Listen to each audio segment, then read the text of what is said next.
मैं खान साहब आपको बताना चाहता हूं कि हम में से कोई भी गद्दार नहीं है। हम लोग गद्दार नहीं हैं।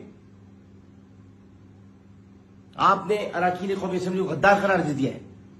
और मैं तो था भी नहीं वोटिंग में, मैं तो दिल में तकलीफ थी, अस्पताल में था मैं, और मैं जब पहुंचा तो बहुत देर हो चुकी थी, दरवाजे बंद थे, मैंने तो वोट दिया ही नहीं, और आपने मुझे गद्दार करार दे दिया। अब दूंगा।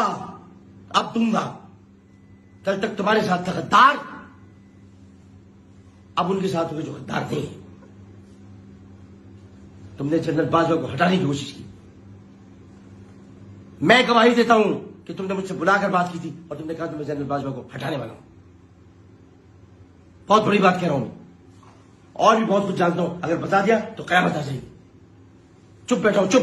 तुम्हारी तरह नहीं हूं जो टेलीविजन पे आके राज खोलता फिरे। तुम्हारी तरह नहीं हूं जो चिट्ठियां लहरा लहरा के झूठे खत, जाली खत दिखाता रहे। जाली खत है वो, जाली खत है, लिखाया गया वो खत असद साहब से, और शाह महमूद कुरैशी में शामिल। चुप हूं तो चुप रहने दो, चुप रहने दो, चुप। और तुम भी चुप। तुमने फौज में बगावत कराने की कोशिश की। तुमने कोशिश की कि एक कोर कमांडर को सामने लाकर तुम आर्मी चीफ को हटा दो, हमारे भाजपा को हटा दो। हटा के देखो, तुम्हारा पाप नहीं हटा सकता, तुम्हारा पाप भी हटा नहीं सकता। हटाओ, कर लो कोशिश। और जो डेंटिस्ट बैठा हुआ है ना, डेंटिस्ट, ऐवान सदर में डेंटिस्ट, उसको बोलो जरा यही करना छोड़ दे और उल्टे सीधे अहकामात जारी करना छोड़ दे।